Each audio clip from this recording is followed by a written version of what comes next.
Bonjour à tous, comme chaque dimanche, le nouveau numéro des infos de la semaine, c'est parti juste après le générique.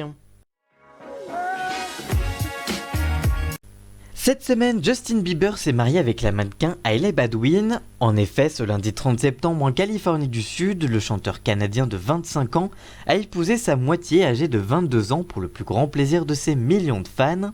Ce dernier a posté ce mardi une photo en noir et blanc prise lors de la cérémonie, où les deux jeunes mariés s'embrassent langoureusement pour plus de 5 millions de likes. Il intervient un peu plus d'un an après une première cérémonie légale en catimini à New York en septembre 2018. Pour cette deuxième célébration de leur amour, de nombreuses personnalités du monde du spectacle ont répondu présentes.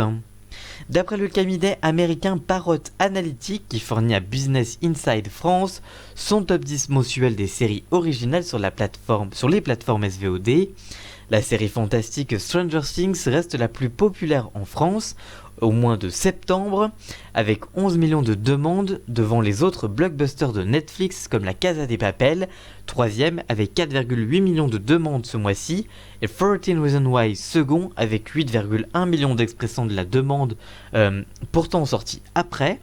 Orange is the New Black est quatrième avec 4,5 millions de demandes ce mois-ci.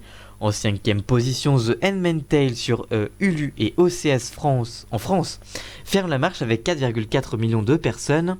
Enfin, Elite, sorti il y a peu, est à la 10e place et génère 3,2 millions de demandes. Les coups durs s'accumulent pour Ophélie Winter.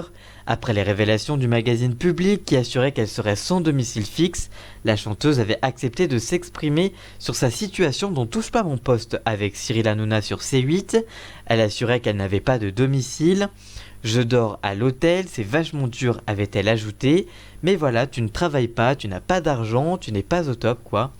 Mais 2 jours après cette prise de parole, Closer avait révélé que Ophélie Winter avait été impliquée dans un accident de voiture le mercredi 25 septembre. Elle roulait vite, parfois même à contresens, racontent des témoins. Elle serait légèrement blessée et a été prise en charge à l'hôpital Foch de Suresnes dans les Hauts-de-Seine. Elle a quitté depuis l'établissement et elle n'avait pas donné de signe de vie. De quoi renforcer l'inquiétude, mais ces derniers jours dans Touche pas mon poste, des informations ont également fuité. Elle se serait rapprochée de sa famille à qui elle ne parlait plus beaucoup et elle aurait enfin accepté une main tendue de la part de sa famille. Merci d'avoir suivi cette émission, n'hésitez pas à la partager et nous se retrouve la semaine prochaine, à très bientôt, ciao.